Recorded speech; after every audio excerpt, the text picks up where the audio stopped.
all right. Welcome everyone. Welcome to Hot Facts. I am Robert Reeves. Welcome to a great Tuesday. It is not burning up hot, it's just hot. So we got something to look forward to. If you are out there in the field working, make sure you do stay hydrated because it doesn't matter if it's scorching, muggy, or whatever. Make sure you are staying hydrated.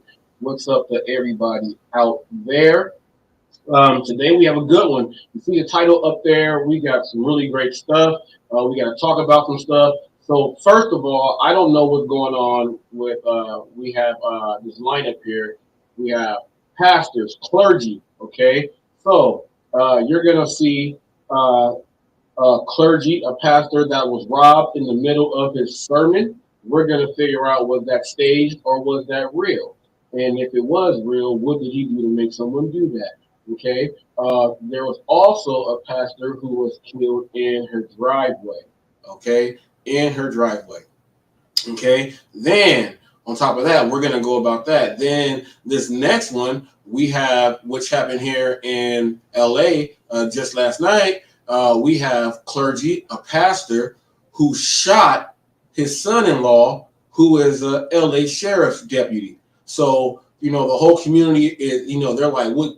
The pastor is known for being all the way like nothing, like the whole community. So they're trying to figure out what would make the father-in-law, who's a pastor, shoot his son-in-law in a domestic dispute with the gun. So we're gonna go over that right there. Also in the neighborhood, there was sounding like it was war going off in the neighborhood, and some people say this is exactly why they want some type of gun control. So we're gonna look at the war in the neighborhood. It sounds like Iraq in this neighborhood.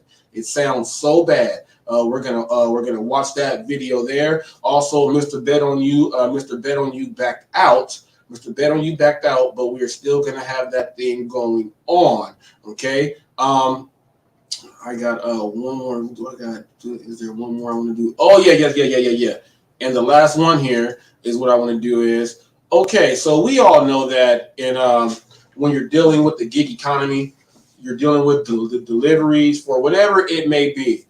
We know that in some cases you may have to deliver alcohol. So we will go over because now there is a debate. People are accepting to do the alcohol orders because yes, you get paid more. People generally tip. But the question is now, DoorDash drivers have to be cops now. So we're going to go over, do you have to be a cop and do you have to be a bartender? So we're going to go over that. Is being a cop and a bartender part of your job when you were signed up to do the gig work? So we will be going over that right there. What's up, DoorDash Revolution? You guys see, you see that link that's pinned up there? That is the DoorDash Revolution's pin. We're trying to get the DoorDash Revolution people to 1K subs. If we can get him to 1K subs, people, that would be all the way excellent. So if you can, click on up there. And also we have here, there's a poll question up there, people. Is it right for clergy to flaunt their wealth? We're also going to talk about that. Tony Lopez, guess what? That short that you did yesterday, I put that thing on up and it's already at 1.3K views, man. People are watching. Pedro said that my channel gets no traffic. This is a driver right there. Yes, people. So we're going to get into that. We're going to get into, do we have to be bartenders? Do we have to be police if we are delivery drivers? So we will go over that in detail because that's something that we have to do. Yes. So we're going to do this. I'm going to start off with, okay, so we got the three pastor thing that is crazy. So do you want to see, first of all, before I even do this, people, if you are brand new here, if you come from the James Guide community, say here from Guide.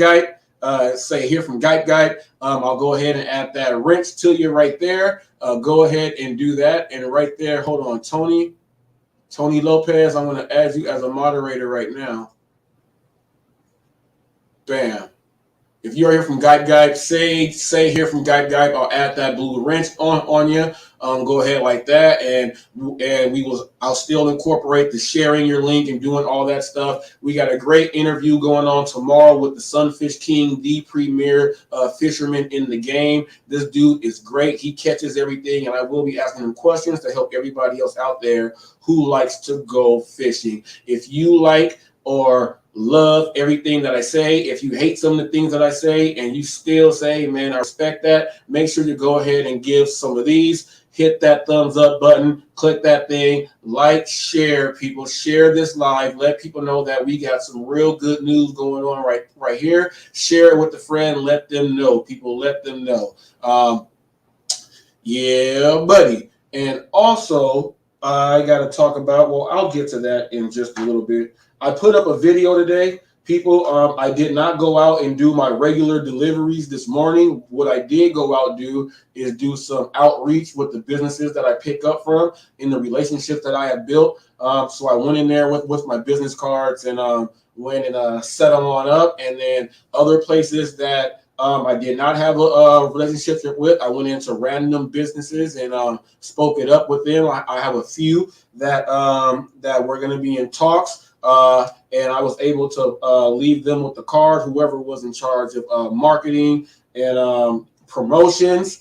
And now the places that, went all the way right, I was able to leave some cards there next to them. So those places right there. And I do have a couple of people. Yes, people, I'm going to these places that are not major corporations, and I am pitching them. I am pitching them what I am going to do for them as far as advertising, having it on here. I am also on other platforms where I stream live. So while I'm streaming live on these other platforms, while we make that business deal, I'll be able to get their word out on the other platforms, and they don't have to do anything at all, but just worry about their business. This form of social media and the aspect in this particular realm is taken care of, because sometimes people they'll have a channel, they'll have a page, but they really don't pay that much attention to it. With me having your scroll up here, people, with me being able to have control over this microphone right here, I can go out there and speak. This is my show. I can have it scroll there, and I'm on all these other platforms. So at the same time, these people will get their businesses spread out to other platforms. So I'm going into businesses and I am pitching my thing right there. So I have one right here that is a success right here that I will be going over this, and it is a monthly rate. It is a monthly rate that I do, and once I break all that down and how cheap it's going to be, it's affordable for them. Remember, people, I'm a sales consultant. I'm a sales director, so I'm using that stuff to start my own business here in HotFacts. And I told you guys will watch me do it and watch it grow from the bottom. So without further ado with that one, before I do get started, let me go ahead and do this one first. This was a success.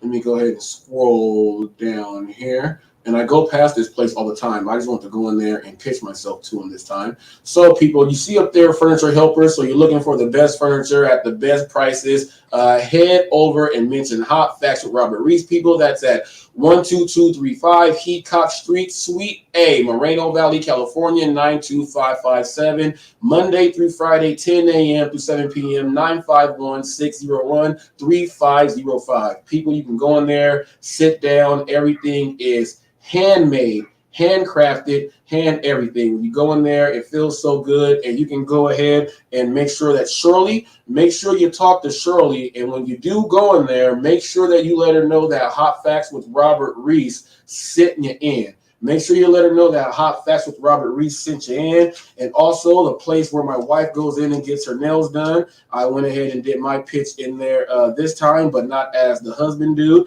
So if you want to get your nails done, fingernails, toenails, pedicures, cuticles, you want to get the full out spa thing done. They have all that stuff set up there. Really great prices. My wife goes there, so I know they're not bad. Head over to Paris Nails. Now, this is over on the corner, people. The corner of Sunnymead, on the corner of Sunnymead and Paris. It's on the corner of Sunnymead and Paris. Head right on over there. Mention HotFacts with Robert Reese, and they will take care of you. This one is another success. So as you see, another success goes right there. There's Paris right there. You can go ahead and check that out. So the other businesses that I have success with, you will be seeing them here on the scroll in just a few minutes. I have some that I already have. So people, I generate other revenue while doing this, while I'm going to get that monetization here. I'm doing other things to make sure this stuff happens. So that's the furniture helpers and Paris nails. All right. So what we are going to do right now, I'm going to go and get right into. Let's do the. Let me see. Let's do the pastor. Let's do the pastor getting robbed in the middle of his sermon.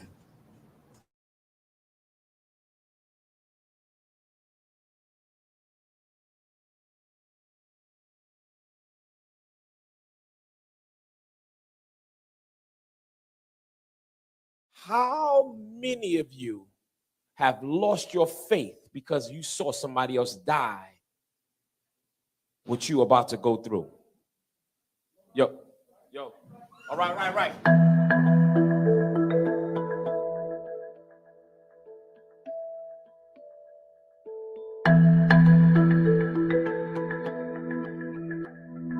And when I see them come into the sanctuary with their guns, I told everybody, get out. Everybody just get out, right? Everybody get out. I didn't know if they wanted to shoot the church up or if they were just coming for a robbery. Took off my bishop's ring, my wedding band, and took off my bishop's chain. And then I had chains underneath my robe.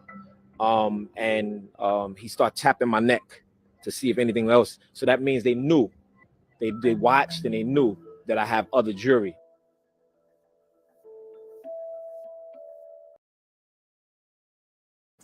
All right, now we got that right there. Now check this out, people. We all go to church, and we've all grown up in churches. I don't care what era. The pastors have nice suits. You know, some churches are crazy because you'll see them pull up in a Rolls Royce. You'll see them pull up in the most expensive.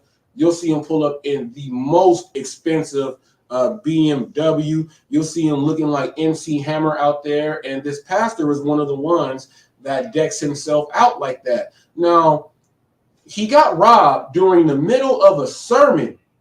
Okay, now we all know that there are certain things that are off limits. And the church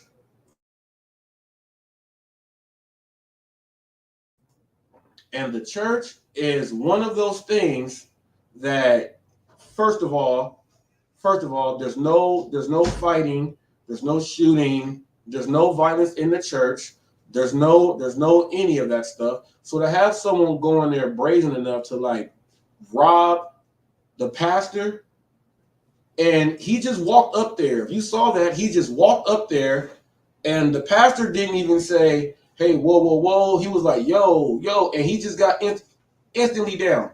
Now, there's a shot of the deacon or someone sitting inside of a chair. He did not move at all. Now, my question is this: the way that looks to me, that looks like it just looks fishy. It looks fishy to me.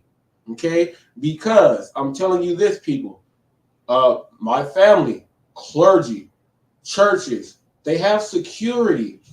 And even before he makes it to get inside of the church, the group of dudes, that we have people out there that usher you in to park your vehicle. You park your vehicle, they make sure you do things like that, and they work as a team. That's like the first line of security right there. Those people will, oh no, that's the first line of security right there. They were able to get inside there, then rob him. Now my second thing is this. My second thing is this right here. He had on, him and his wife, over $1 million worth of jewelry. $1 million worth of jewelry and rings and chains and whatever shades he had and whatever she had as far as the jewelry. Yeah, you hear what he said. Yeah, they came in and they knew exactly they were watching. They were watching. If you are going into any place in the hood blinged out like that, yeah, they are watching. But more importantly, if they're watching, they're not going to do that to a pastor or anyone in clergy. What makes me want to ask this question: what would a pastor have to do that would make someone want to go into the middle of their sermon and not not do anything to the congregation, but go right up in there and rob them if it was not a setup? And the jury, because you'll have security. I don't know what the security was, but what would make someone, what would a pastor have to do? What would someone in clergy have to do to make some people so mad to rob him in the middle of his sermon? Most people will wait until the sermon's over. They'll trail him for a little bit, and then they'll go ahead and rob him like that. They walked up inside the middle of the church like it was the Wild Wild West, old school, and did that. Now, my question here is it his fault? Is it his fault? I say yes. And you got to think about it like this too. There's so many things that could why this even happened. So many things on why this even happened. Okay. What if, and who's to say? We will never know. We will never know. What if it's punishment? What if it's punishment from the highest of the high? We don't know. We do not know anyone's lives, but we have a pastor that is robbed and he's wearing $100 million, $1 million worth of jewelry. Now, secondly, this brings me into this right here. What type of age of church are we going into to where the pastors are decked out with $1 million jewelry? What type of churches are these? And then have you seen these crazy churches where and this is so disgusting. There's this dude. He has like 50 women lined up on the beach, bent over, and he's walking by and kissing everyone's butt and saying it's in the name of God and all this stuff. And he claims to be a pastor and all this other stuff. He has people that are doing like it's crazy. Now there's a preacher that goes and does, well, I don't know if he's a preacher or if he's an usher or he just likes the offering part. Because whenever the offering comes in, he does a full flip, he does the splits, and he starts doing the new dance moves in church. So I'm trying to figure out, what type of church is this? Is this the new era of church where you dance like that? The pastors look like rappers. Now I understand you want to stay hip. You want to stay hip and you want to be able to get your message out to the people that's young, but do you have to go out with more jewelry on and more bling on, more than pretty much the people in the entertainment business? It's dangerous, it's risky, it's super dangerous, it's super risky. Pastors, I advise you guys to treat your congregation well. Treat your congregation well. There's an episode on Martin when David Allen Greer is taking Martin's mom's money, Mama Payne. He's taking Mama Payne's money. And Martin found out that his mom is borrowing money from everybody and their mamas. And he got mad. So he went to go visit David Allen Greer in the church. And he found out that he's scamming people. Now, Martin wanted to go beat him up and stuff, but he had to do some undercover things with him and Gina, and they caught the pastor trying to do some nasty sexual things, and that's how they exposed him. But that's crazy right there. Now you have people that do take. You have pastors that have false congregation. You guys know about the pastor that they were this interrogation, the court thing was for a long time. He had all designer clothes, shoes, cars, everything going in, and it was crazy. And they got this guy, but taking all the congregation's money. So what I'm saying is this: could that have happened to make these guys want to go in there and rob the pastor? Because you never see anyone just walk straight up into a church to just do anything like that. The only time that happens is when you hear about a gang, some type of gang funeral, and the gang funeral got shot up. But even those are held to a certain amount of respect. It's just whoever the person that whatever, that's how they, I don't know, but that's not my realm right there. It shouldn't be yours either.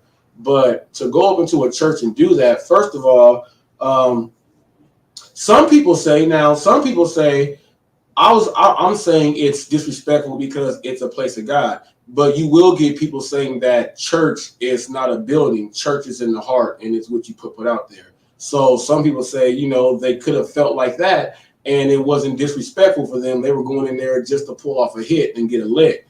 Either way it goes, that right there is brave.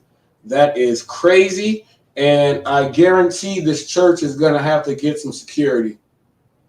I guarantee this church is gonna have to get some security. So that's crazy right there. That was that pastor right there. Now, the craziest thing about that is that pastor got robbed, right? That pastor got robbed. And by way of DoorDash Revolution, this story right here, this pastor right here was shot, and they found the person.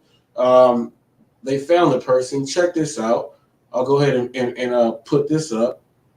Okay, so this is Christian news. Pastor shot dead in the driveway. They found the team. Now, this is a 52-year-old pastor, Artura Eason Williams, okay? And this is in Tennessee. Now, I got this by way of DoorDash Revolution. He is in Tennessee.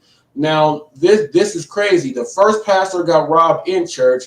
This pastor gets robbed in the driveway of her home, people. Gets robbed in the driveway of her home. Now, it's like I just said about the first one. Were they telling this person? Could this person have done some crazy stuff? By the story on the news, and when you watch the story and you hear everything about this lady, that's not what it is. The first pastor is wearing $1 million worth of jewelry. You kind of see how this is way different here. This looks like might be the principal of the school, or she might be the cafeteria lady that makes sure you eat everything good. But either way, this is crazy right here, and she is a pastor. Now, more and more clergy. Now, this is just this right here. I spoke about a little bit more. There's more and more clergy appearing in the public eye as far as other things. A little while back. Joel Osteen's wife was caught wearing a G-string, at the pool. The older women call that a T-top, if you know what I'm talking about. They call that a T-top. She was caught then, but her husband, Joel Osteen, he's got the mega church. He has all of this and all of that. And when they get this money, at no way is the first lady of the church is supposed to be seen at the pool with a T-top on with the G-string bikini. They're not supposed to be doing that, but that's what I'm saying. What type of new age of church are we dealing in? Are we dealing with? For people just to be like, no, we got to keep the church old school and keep it the way it was. We got people that don't respect the church, and they're killing people like this, and this is crazy. That town in Tennessee right there, they are going through some real hard times right there. So people, if you know this person, if you are affiliated and anything with this person, go ahead and look for a GoFundMe. Go find this person's name. I'll go ahead and read her name again. Condolences to the family, Reverend Artura Eason Williams. Okay, type up that, Google that. This story pops up. The lady was shot by a boy that was 15 years old. So go find something. Go find a GoFundMe. Go find something else like that. Go help that lady out right there. Help me out also. By the way, people, hit that like button. Share this so other people can know about what's going on out there. People, subscribe to get notified. Make sure you tune in tomorrow. We got the big interview with the Sunfish King, the premier fisherman. He knows how to do his thing. Also, right now, we got to make sure we get the DoorDash Revolution on the road. He's on the road to 1K. Let's go ahead and help him get there. And we also have another guy with Real Talk with Roy. He'll be on here. He'll be on that panel that I'm talking about. We'll go ahead and help him get up there too. DoorDash Revolution's link is up there. Go ahead and hit that. Everyone on Facebook, I just got through all my steps. I'm only on the very last step on Facebook, so I can start getting paid for my shorts on Facebook.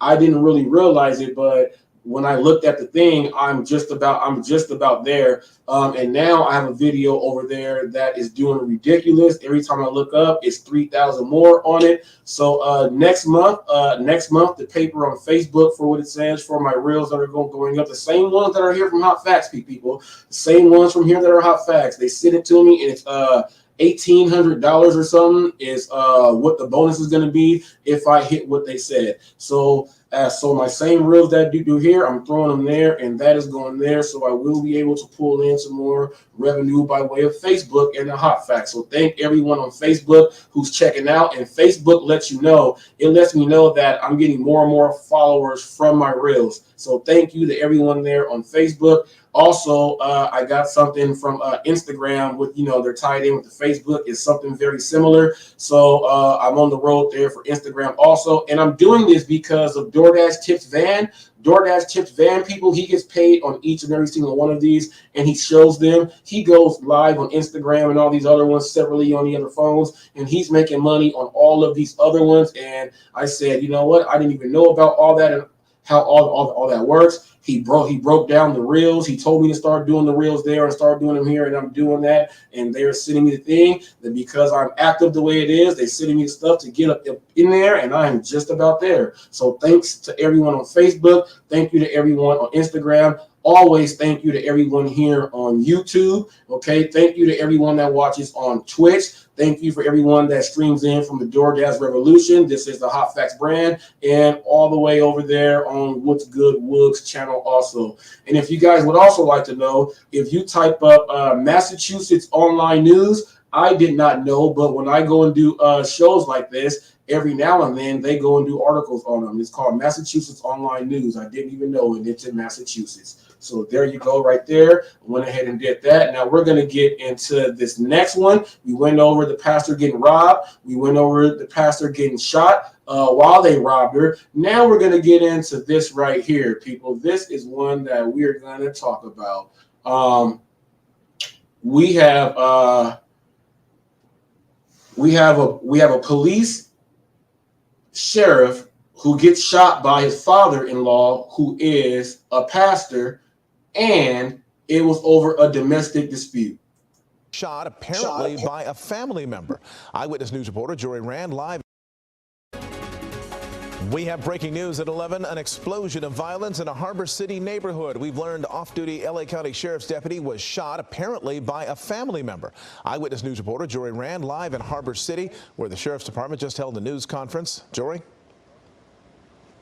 Mark, we are expecting a lot more information in the coming hours as the alleged shooter is booked into custody, but it's looking a lot like that man was shot by his own father-in-law, and it's looking a lot like that father-in-law might be a local preacher. The call of a shooting went out just after 7 p.m. in Harbor City, and once it was discovered it was a sheriff's deputy who had been shot, the cavalry came running. Officers were going down there like mad. We couldn't see the victim. He was in the sidewalk underneath a tree, and we didn't go down that far.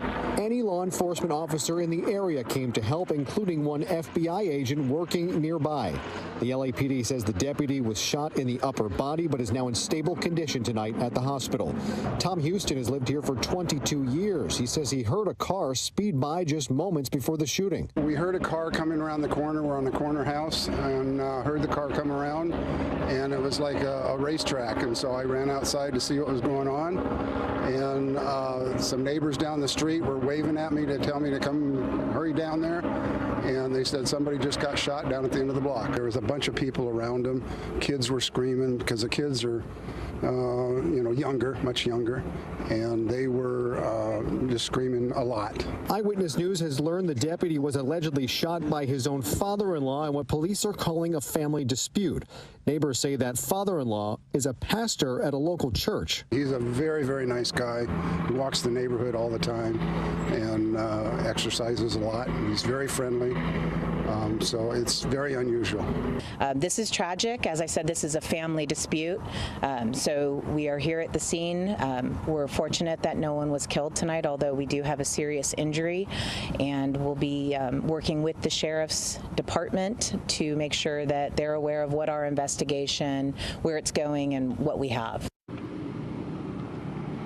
So the investigation is still in its early stages. That deputy, a 10-year veteran of the sheriff's department, in stable condition tonight in the hospital. Again, we are awaiting more information from the LAPD and the sheriff's department on what exactly played out here. We're live tonight in Harbor City. Jory Rand, ABC 7 Eyewitness News. Jory, thank you. All right, now that is crazy right there. What would make a pastor? Now they're arguing inside the house. It's a domestic dispute. They're arguing inside the house. Pastor versus the police officer. Now we do know what can get a pastor's blood boiling. Religious debates, okay? Especially if someone is from a different denomination. Religious debates can get some people up there. Now you have a police officer who is a sheriff deputy. And we know, how they are. So what if it was a political argument on why this is going on, and talking about why the police aren't doing this? It could have been anything like that. The police officer has the gun. He is the sheriff. So we're trying to figure out, how did the pastor get the gun? Were they fighting? And what would make the argument get to a point to where he takes the gun and he shoots not only the officer, because he is a sheriff. Not only is it just it's also a person, but it's his son-in-law. So he shoots his son-in-law. Now I don't know if the father caught the sheriff, who's the sheriff, if he's caught him cheating on his daughter, and he's protecting daddy's little girl. It could be that also, because it doesn't matter how old you are still a daddy's little girl. Now, what if something like that happened? We don't know. And if you hear the news, they're saying that people in the neighborhood, like, he's very nice. He walks the neighborhood. He does his thing. He's a local good man in the church. So they say it's very strange, and it seems very, very strange. You get a pastor that shoots his son-in-law, who is an LA sheriff, over an argument inside the house. Now, we don't know if fists were thrown or any of that. They have to get that information from the sheriff. But now here it goes. The sheriff got shot by his father-in-law. He is a sheriff. He probably, now, I don't know if he's going to not tell them certain things when he discloses. I have no idea. I don't know if he's going to do any of that. But now he has to go full on out and put his father-in-law, who's a pastor, in jail. So I don't know how the wife is going to feel, or maybe the pastor dad had some information that he was willing to go and do that to make sure they are no more. It was a domestic dispute. I said religion and politics first, but then it could be, he's caught the dude doing some dirty work with his daughter. It could be that too. You never know. You're dealing with people. You got to take out the fact that, okay, yeah, pastor and clergy, all that people, we are still human beings. So, you cannot take out the fact that if something happens to one of your kids or anything, that you are not going to feel a certain way, or you can't say that and you don't know what's going to happen. But he did shoot his son-in-law. He shot him, and he was a cop. Now, I just want to know, how did he take the gun? Did he take the gun? There's this thing on YouTube where the guy, he teaches people how to take the guns from the hand and all that stuff, hand to hand. He teaches that. I wonder if the pastor was watching some of that, and he was like, I know how to get that gun. Or he waited till he was asleep or something. Don't know. Or what if he was asleep and he went and got his gun and shot him? Got it. I don't know. I don't know. That didn't happen because they were arguing, but it's a pastor and a gun. So this is crazy. But that's 3 pastors. Why are more pastors these days involved in this higher crime? Whether it's money laundering, having fake churches as brothels.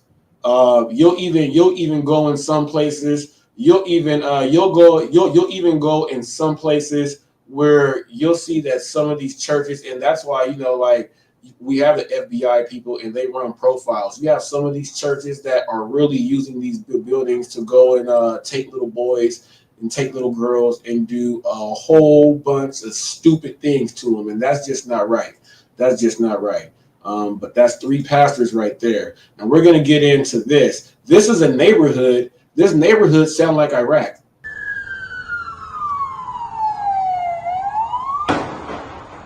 Holy.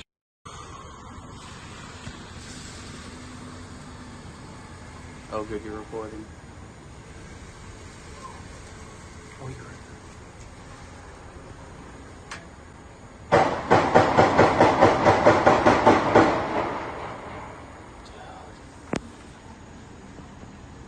Holy. bro.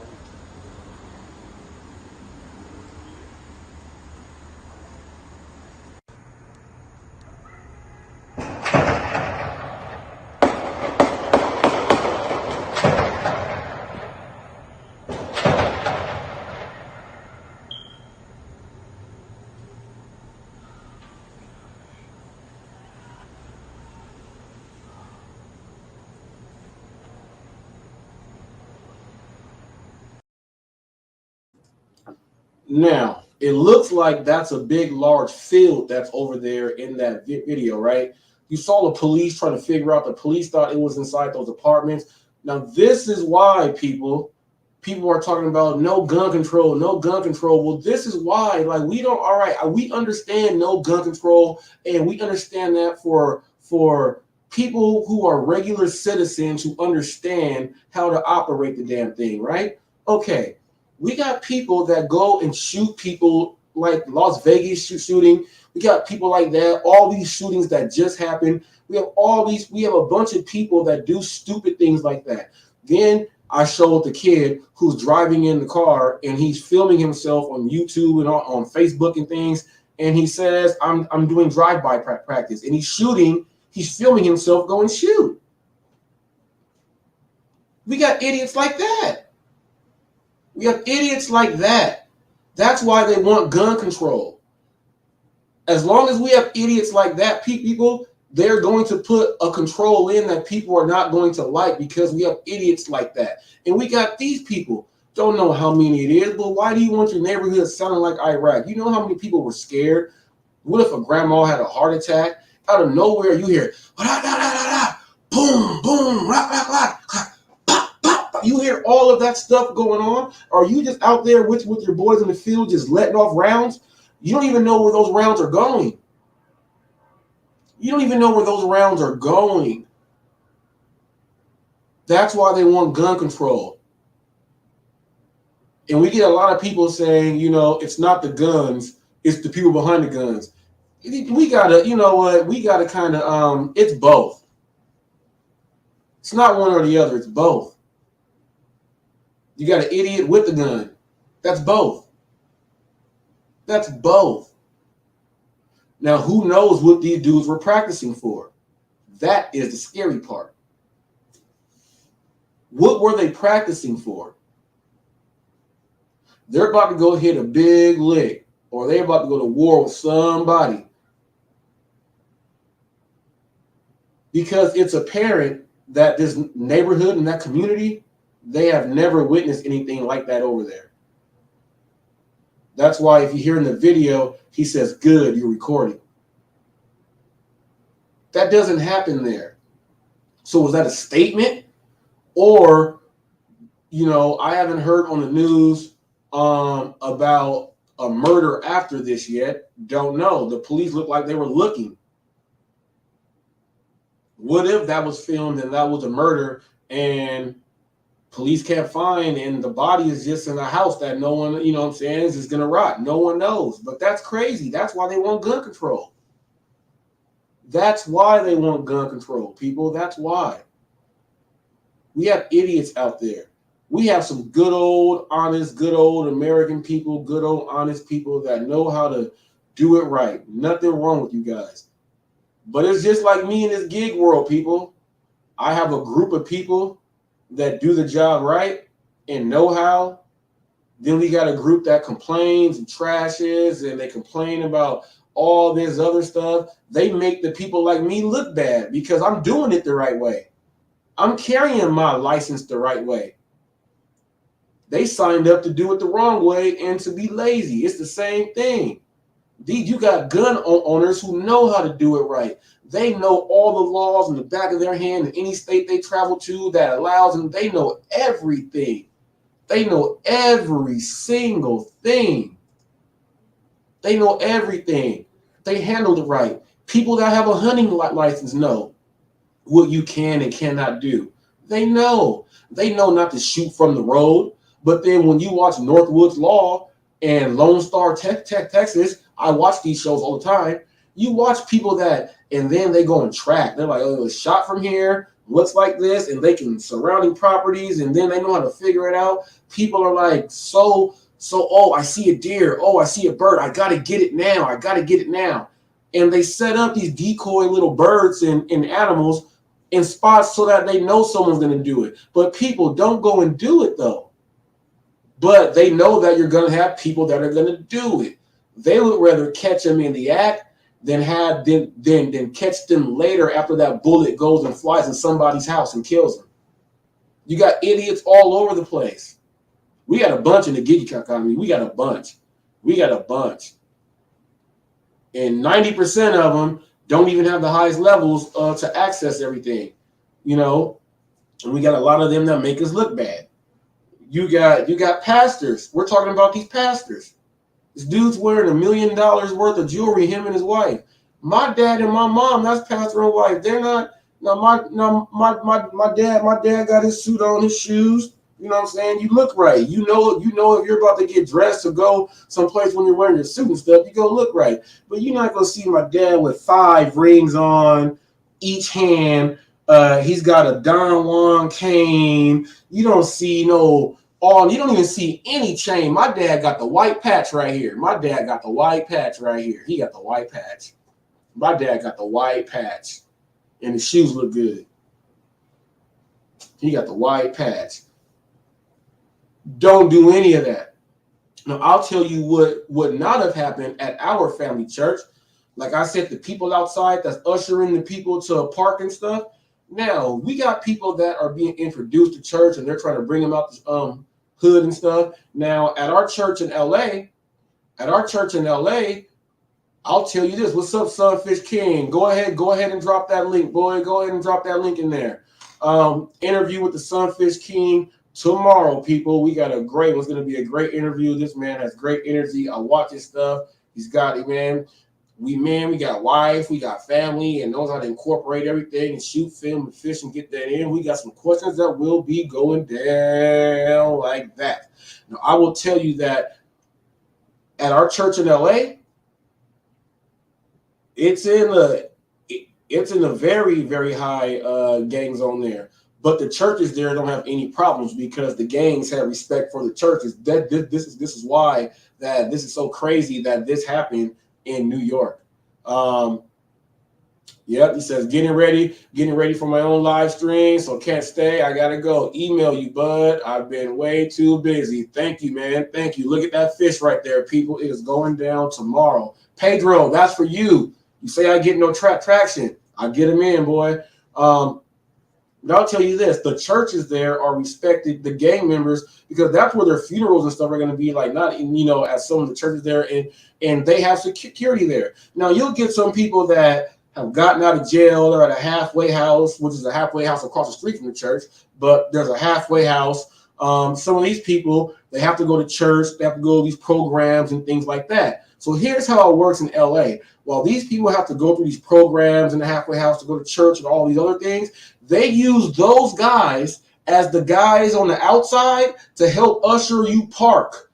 They are not fully involved with the church all the way because they got to work themselves in the steps. That's why they're not inside the church helping. To be inside the church and help, you got to know some stuff about the Bible and stuff. You know, these dudes can't, you know, they're working themselves in there, helping out the church. It's always at least 2 or 3 dudes that's from the church, some deacons out there. The head deacon is in charge of parking and safety. You know, they have a crew like that. So if any other questions, they go ahead and ask the deacon there. That's how that works there. But we have those dudes working as the people that are ushering you on how to park. Or if there's an older lady that's got to park, they'll open the door for her, help her up the stairs, because some of the churches have the steep stairs in the front. They'll help the older lady up the stairs, and she'll walk up to the door, and then the usher that works on the inside of the church will usher them in, and they will go from there. That dude, those dudes that went to rob the church wouldn't have got past our security on the outside with just the guys escorting you to your parking.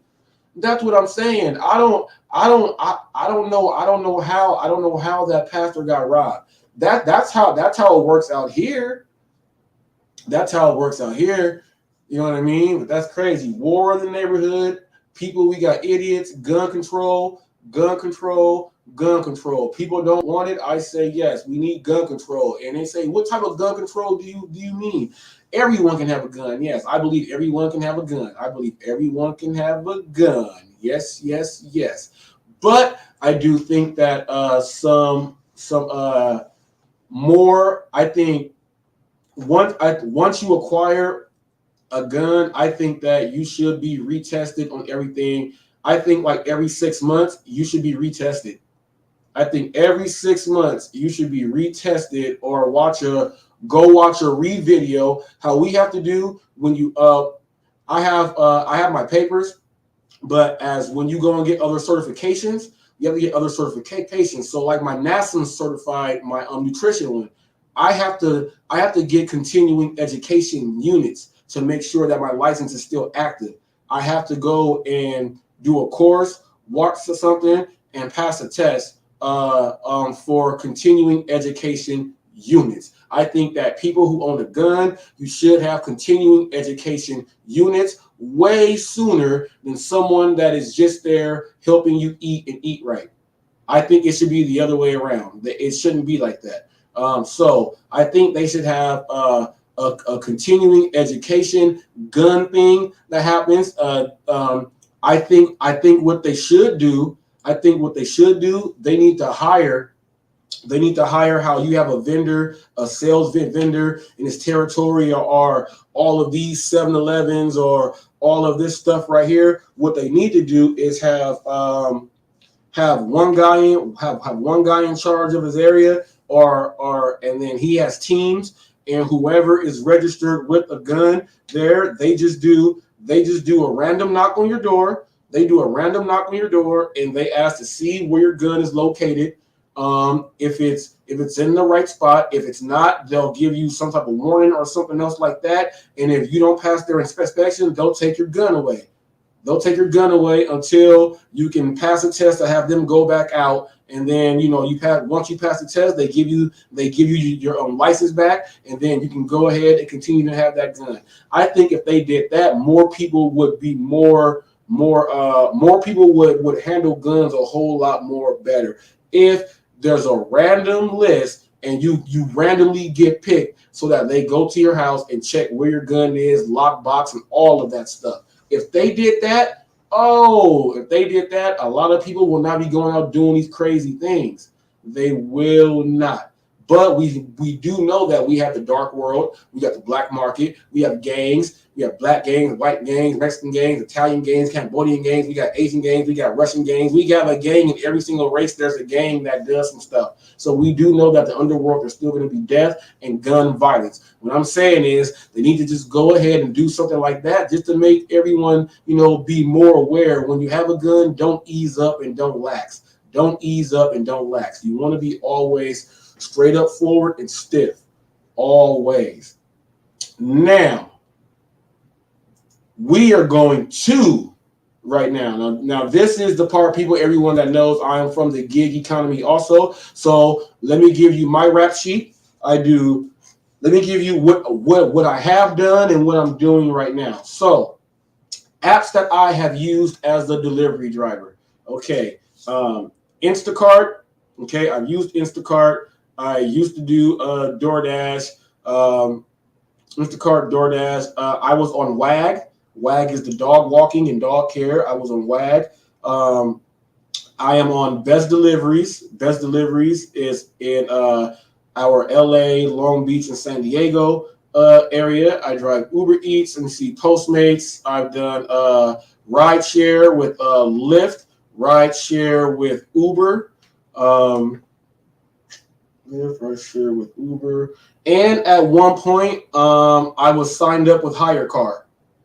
So my car can be used out there. I signed up and never did it. I just backed out. I didn't want someone else driving my car to go do deliveries in it. Because I know that we got some idiots out there that will not do it right, because they'll be like, man, this is a regular person. It's not even the rental place. It's not even like Avis or Budget. We can do this dude extra dirty. So I just felt, protect your assets a little bit more. So I did not do that one. Now, my Reese BBQ, it's not a gig app that you guys do, but it's my own. I cook, I cater, I do more than just BBQ. I do pinwheels and sandwiches and all type of other stuff. So I cook in Reese's BBQ. Reese BBQ, what happens is when I do my orders, I take the orders in. Let me give you how my process goes too. So I do my plates. I'll do plates on Friday. I take a count. If you want your plate on Friday, and everyone's getting the same, that's the meal for the Friday there. That's the plate. So I take money in from Monday to Wednesday.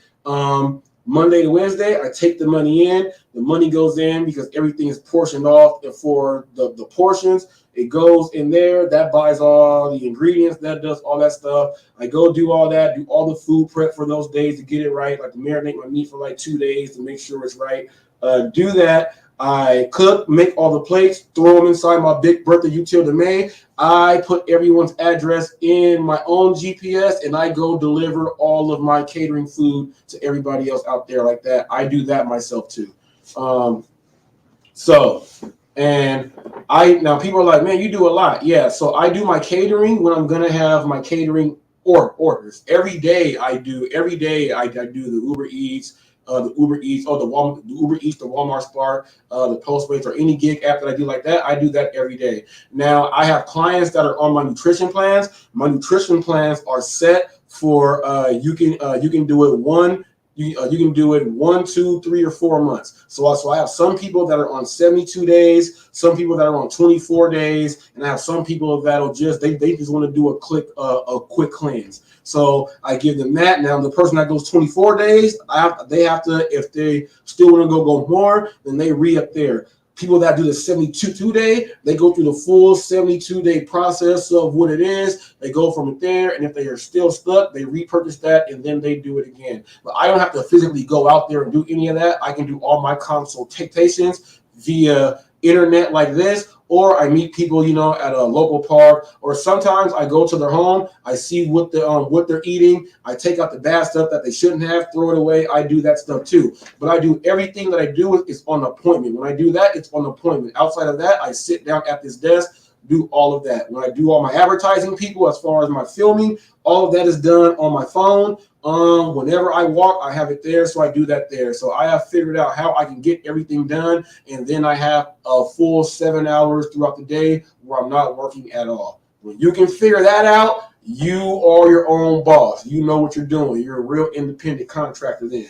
Okay? We're going to get into this DoorDash, though. But it goes with all of us. DoorDash, Uber Eats, Walmart Spark, anything that you pick up, anything that calls for you to pick up alcohol. Okay, so here is what we are going to do here. Okay, bam.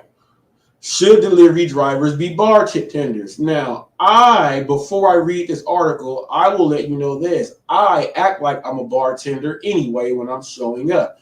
Okay, I'll give you an example. I have showed up to a house, okay, and they were way too drunk. Did I deliver them the alcohol? No.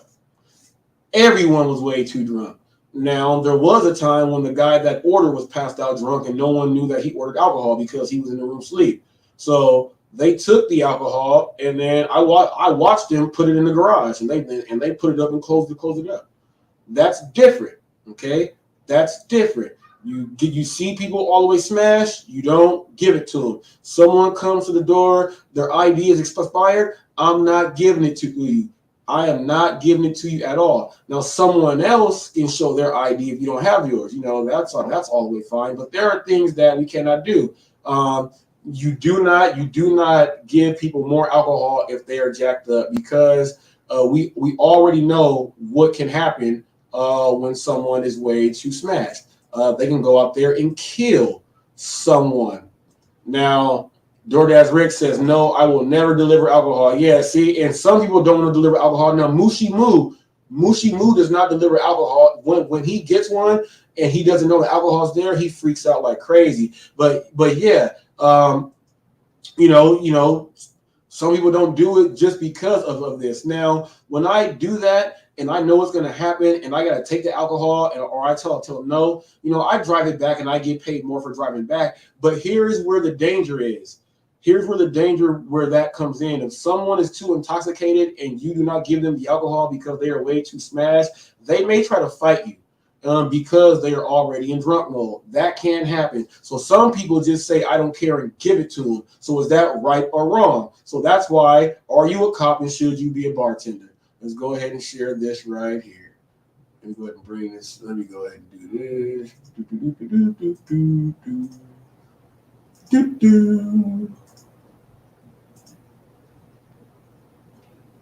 All right, let's get here and hold on. Let me fix this real quick too, because that's bugging me. There we go. All right, so DoorDash drivers have to be cops now. There are a few things wrong with DoorDash's plan to prevent underage drinking.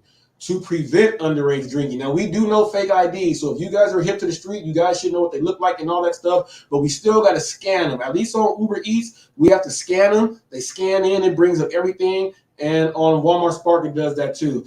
After a rise of minors attempting to buy alcohol via delivery apps during the pandemic, DoorDash has decided to put the responsibility in the hands of both the drivers and its customers. Reports told today the delivery app plans to roll out a two-step system to prevent the sale of alcohol to underage customers, but it's a process that places too much responsibility on the delivery drivers.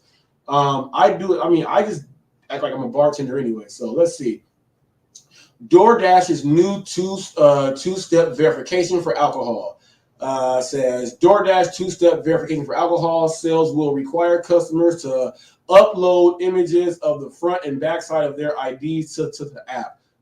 Okay, so they want you to do that so that they already have it there. Plus, when the order arrives, the delivery person will need to scan the ID to verify the customer's identity. This means no alcohol order via DoorDash will be contactless. Duh, that's what we do on Uber Eats. But they are saying that they want you to take a picture and scan your ID first. Then they'll go ahead and do that. But what if you have a real good ID that's fake and it scans, and like people, they do have them to where they scan? That didn't fix that. But at least that's making the customer know, put your ID in now. DoorDash should have already had this.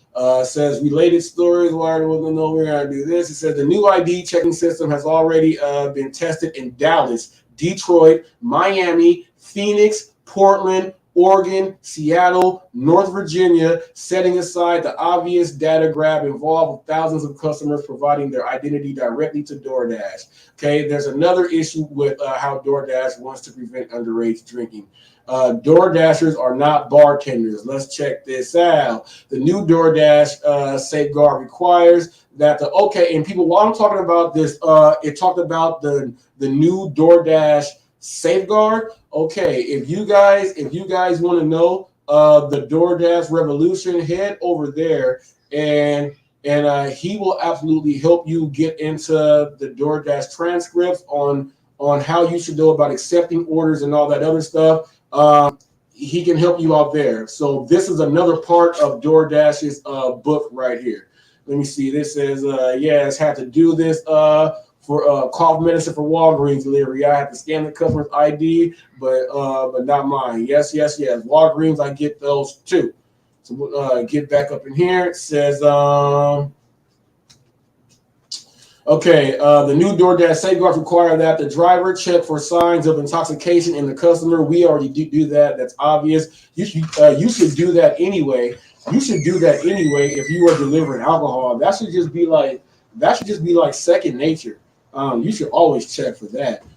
If the customer appears to already be too drunk, the DoorDash delivery driver can decide not to complete the order. People, I told you I do that. You should be doing that. You should be actually applying it, the practical. You should be doing the practical on this case. This is something professional bartenders do. You are professional delivery drivers. You accept the order, you take it, you make sure you do the job because you are the third party who took over responsibility to get it done. So therefore, everything else that goes on to you, because you are your own boss, you get hit with the responsibility, whether you like it or not. You drivers that don't think that this is part of it. You need to go be an employee if you don't want to cross your T's and dot your I's. And that's all I got to say about that. This is something professional bartenders do, but they are trained and certified to be able to identify when a customer has too much to drink. Now, check this out. Mr. Bet on You, poor trash, Pedro DoorDash Santiago, Mr. Bet on You, excuse me. Okay, I'm going to read this again. It says the professional bartenders are trained and certified to be able to identify when a customer has had too much to drink.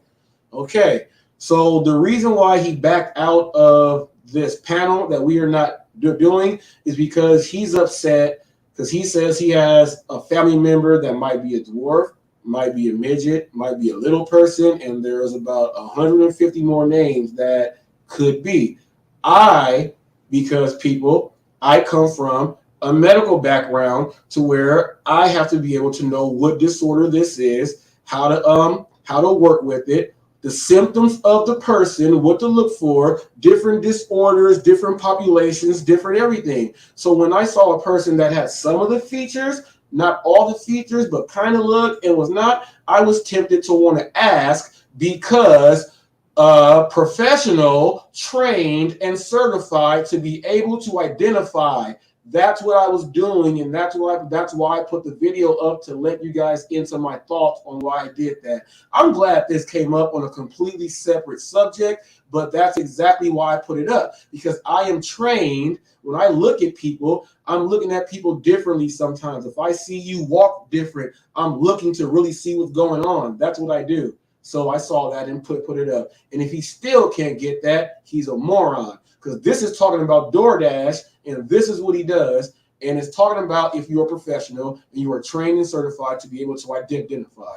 Okay, now this one has to do when a customer has had too much to drink. Although DoorDash does not provide its drivers with guidelines of making alcohol deliveries, this is when you are your own boss. You have to have a certain code of ethics and demeanor about yourself to make sure that you can go and get the job done. This is why I do my thing. My customer service is above and beyond.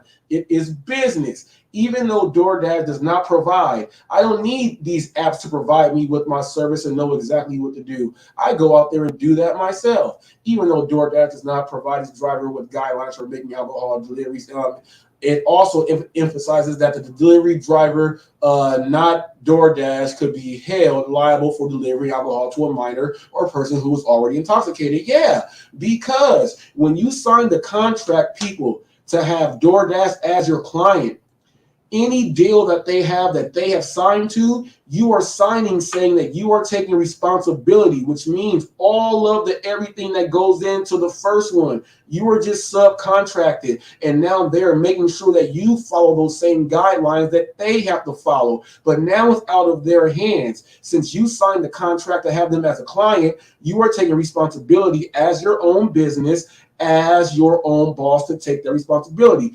This is exactly why DoorDash does not pay you to take care of your own car. You are your own boss.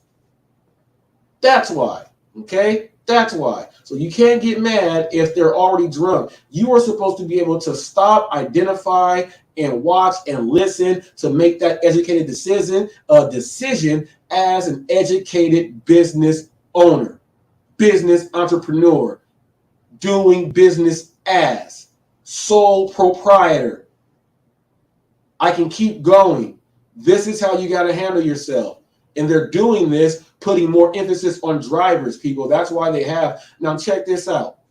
The drivers that'll just say, man, I just hand it on off. These are the people that complain about not getting enough money for their tips, about, man, who cares, man? Let them get their food cold. These are people like that. They're doing all of these things to make sure that people know that if you are going to be doing the business and sign to us, we are changing things to, you know, you guys are complaining about this and that. Well, we're just going to put more responsibility on you and let you know it and let you know that you are responsible for it. So now, people, you better start adjusting yourself. All right, you got to start adjusting yourself. Now, from the customer perspective, this could be a big inconvenience if you having to wind up with the DoorDasher who isn't sure on how to judge how sober you are. Your order could end up being denied, even if you aren't drunk, because the delivery driver doesn't have the right training to make that call. Yeah, right. That can happen if a person pulls up and they just assume the person's drunk, because they don't want to give it to them. Or if they don't like alcohol, period, and they took it on accident, they'll just say, I'm not going to give it to you. But the bigger risk is actually on the delivery driver's end. Imagine a driver identifies a customer as too intoxicated and decides not to complete the order. The only way for the driver to identify that the person's intoxication to be standing right in front of them. And if that customer becomes angry or upset that they're being denied for the order, it could turn into a dangerous situation for the DoorDash driver. I just said that. I've had someone try to, but then they see I'm 6'4", 220 pounds. And people, I have hands, I have feet. I'm a striker. These hands and feet are very, very accurate. Very, very accurate. And I know how to roll on the mat. Okay. So, I can handle mine. And I handled that situation very, very well. When a bartender cuts off a customer who has had too much to drink, it's generally to prevent them from drinking and driving. We want them to not go out and drive.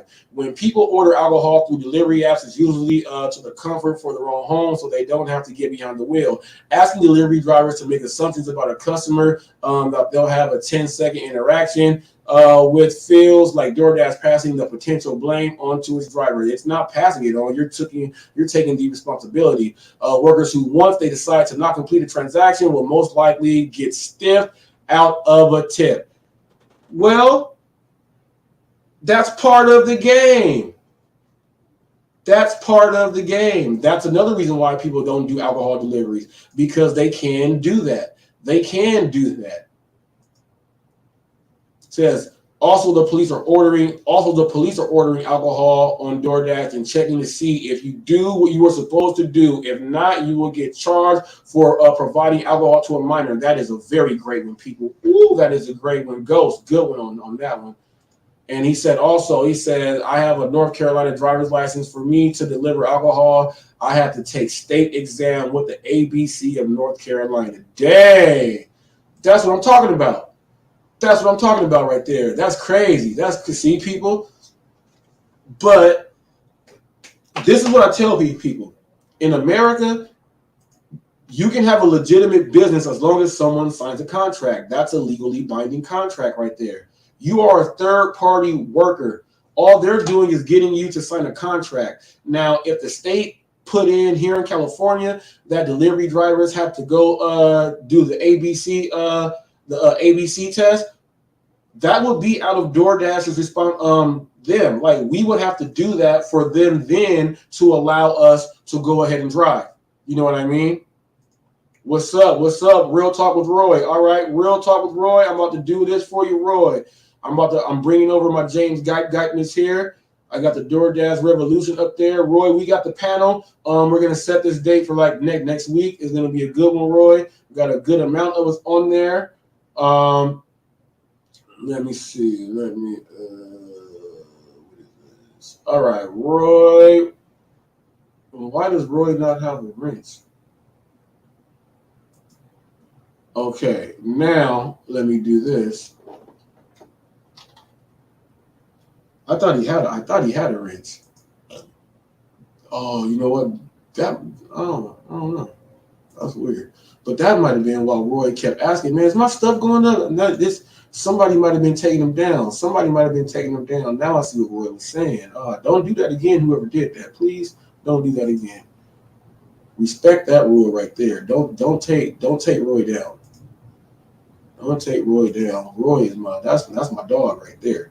Now, Roy, people, I want you guys to see this. I'm going to put this up here really quick.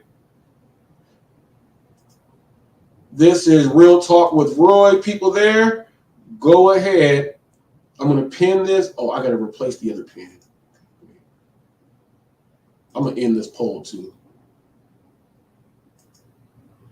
All right, so let me unpin this one. And now Roy will be Roy. Okay, and we got 83% of the people say that clergy should not be flaunting their stuff out there. I agree with that. All right, message pin.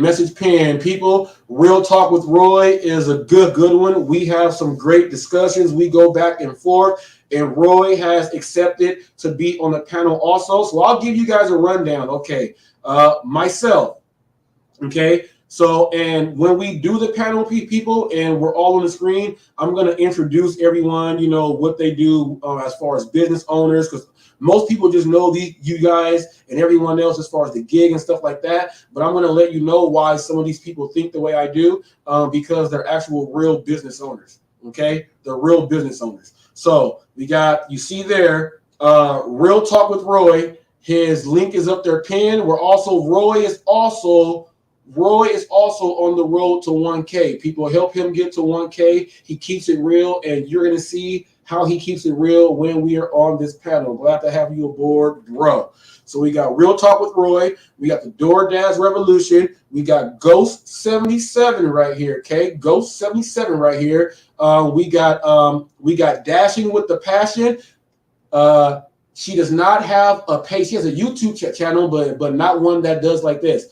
She doesn't care about YouTube. Her channel is over there on Instagram. People, I will follow you on Instagram. So she is joining the panel by way of Instagram, and she watches Hot Facts over there. So we got that right there. 1, 2, 3. We have Jonathan Rivers. We have Ricky Knight. We have Jonathan Rivers, Ricky Knight. We also have there's another one that I have. Let me see. There's 7 people. I'm missing one. We got 7. So it's going to be 7 people on the screen.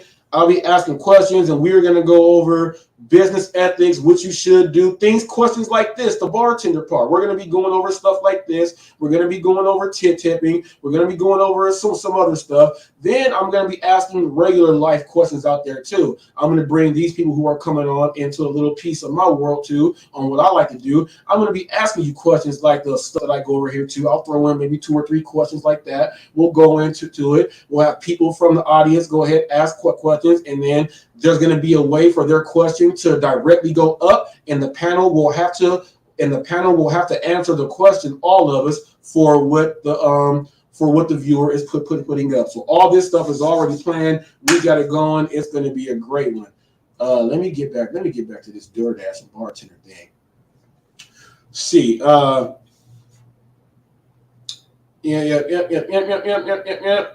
Okay, all on the tip. It says, although the new system may deter some minors from attempting to snag alcohol via the app, the new measures aren't determined to the people on even side of the interaction. If there's a solution to be found, there isn't one in here. It's just up to the driver. So no matter what, here's what you can do to make sure you don't have that problem. Just do what DoorDash Rick does and just don't click that box to deliver. You know what I mean? Don't click that box. Don't click that box to deliver them.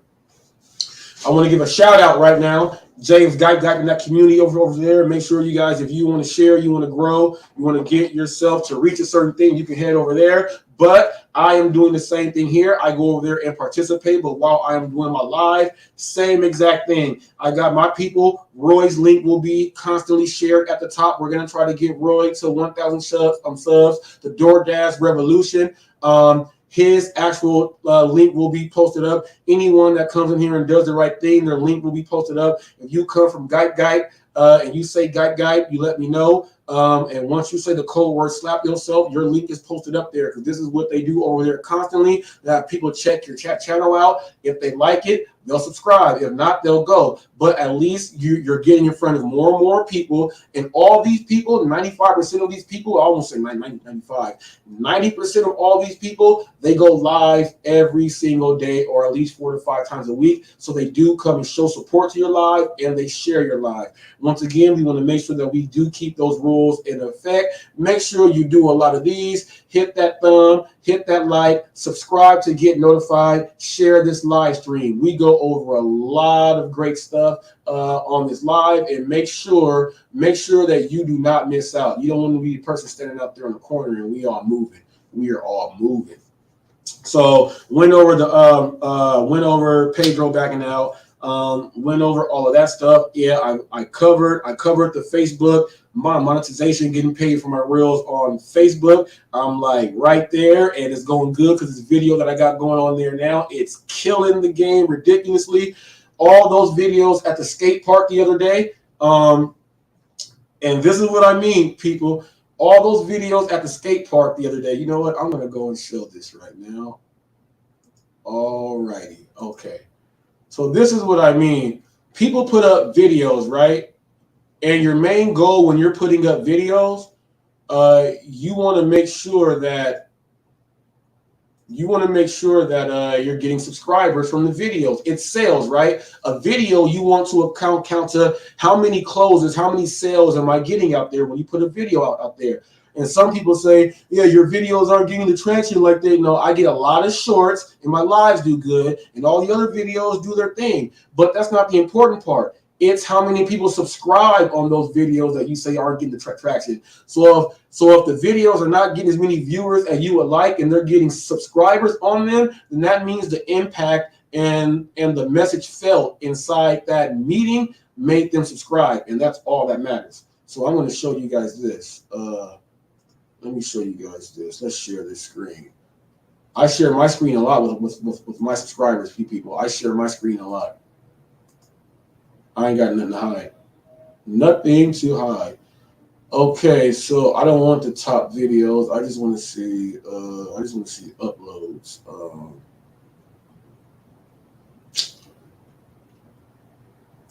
Okay, let's go like this. Oh, I'll go like this.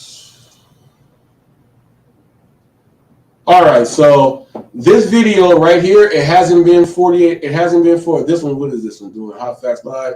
Pastor Shoots. Okay, that's there. Okay, so look, it's got 1,239 views in the past 48 hours. Right. So this is the veteran. This is me. This is me doing my thing with. This is my thing doing my thing with. Come on, man. All right, so we got this here. This is Tony right here. I just put this video up yesterday. That was my yesterday shift. I filmed him yesterday. It's got 1,200 views since yesterday. It's got me 4 subscribers. Okay, that one short right there. When it went through them 1,200 people, I got 4 subscribers. Pedro, I'm showing you traction. And while you say stop doing shorts, they don't matter. You don't understand the philosophy on this thing, man. Let me break this down to you again. Okay, late night skateboarding in Moreno Valley. He's got 1,000 views in the past little day when I did this shooting here. All right, this video has 3 subscribers off of this video right here, Pedro. It's what you are doing, and when you're doing. I can go on the other ones because they're doing it too. Well, they're doing it too, but there it is there. It's all about when you're putting a video out, and this is why I don't care, people. I don't put a video out to see how many people are going to watch the video. I can care less about that. I can care less. My goal is to put out as many videos as I can that are going to be quality videos. And as long as I do that, whoever watches them, when they catch them, I know there's quality in the video and they're going to subscribe. So I don't care about waiting to see what the numbers are going to be. I can care less about that. I'm all about being a machine. I'm all about being a machine. And right now I have, let me see, how many videos do I have uploaded? I should be in the 900s now. Today, it's January 25th. 6 months, people. It's 6 months. Okay, 6 months.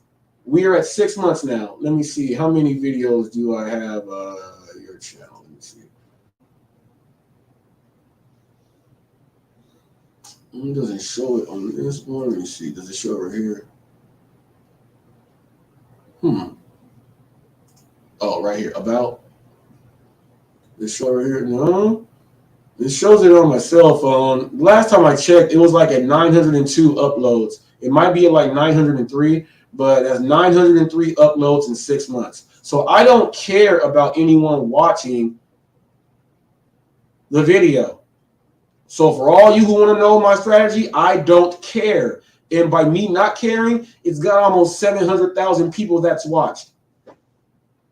I can put out a video that had nothing to do with the gig world, right? But all you guys know is Hot Facts. Hot Facts shows up everywhere. So everyone knows I show up everywhere. So when I put videos out, they'll subscribe because they know that, bam. And he was cool. We met the dude. He's cool. Man, Hot Facts, they already know. They already know. They already know. It's just like that, man. I don't know what it is, man. Why you guys hate? Stop hating. Stop hating. You guys see the video I did today? You guys see the video I did out today? That wasn't a video on gig work. It is a gig. Me and this Hot Facts is part of my brand. This is my brand. This is my gig right here. This is my gig. So I went out conducting business, going to speak to whoever was in charge of marketing and promotion. And check this out. There's one kid in there, barber. He said, nah, I'm okay. I said, so question here. I said, so what are you doing for your marketing and promotion to get yourself seen? I just couldn't then come in here. I said, so you're your own boss, right? He said, yes. I said, you don't want any advertising to bring more clientele to you? Man, I'm good. He still thought I was trying to sell something. He's an idiot. He is a a barber that I was going to help promote him for free. He turned down free promotion. I go and do this stuff to people to watch people turn down dumb stuff. And check this out. There was a guy in there. He just brought his son in to get a haircut. So he heard the whole spiel. I said, hey, you want a car to go check it out? No, my kids are not into that. He said, my kids are not into that. What does your kid got to do with me asking you about boom, boom, boom? You see, some people are idiots. Now check this out. I went right across from there into the very next door. I went in there, got the business done with them, dropped off my cards. I walked right by. I said, they just got free promotion. He looked at me like, yeah, you idiot. You're supposed to take charge of your business.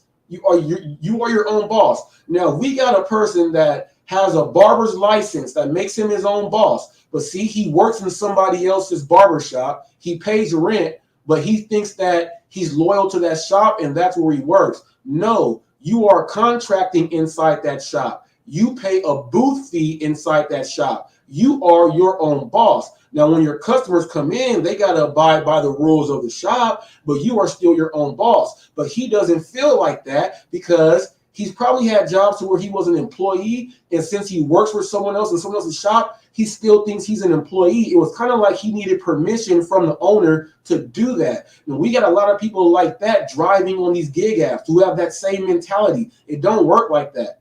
It don't work like that. Bad business, man. Bad business. You can't go out there doing stuff like that. So I did give him my card. So hopefully he watches. And when I go in there again, because I will go back inside right there. When I go back inside right there, I'm going to ask for the owner. The owner is in charge of marketing and promotion. I'm going to just try to get the whole shop up there and not just him because the owner was not there. So if the owner was not there, I said, well, I'm not going to leave out here without no one. So I went for him and he turned down getting him his own self a name. So, he has a mentality to not think he's his own boss. Okay. It's just like the people that are accepting to do the alcohol deliveries. They are not accepting that they are their own boss. They said, yes, they have to do these other things with it. There's a whole lot of business that goes into this, people. And that's why I'm still mad. I'm still mad about that the dude backed out. I'm still mad that he backed out. But it's all good. It's all good. We are going to have a good one, and we go break down some stuff. So, people, I want to thank everyone for coming in here. Once again, Roy, Real Talk with Roy. Check him out. Make sure he gets to that 1K subs. DoorDash Revolution, check him out. Make sure he gets to that 1K sub.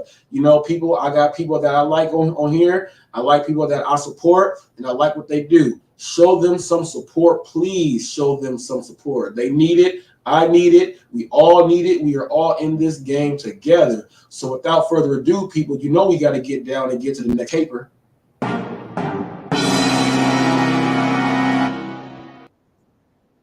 When you hear that sound, people, I got to do what I do.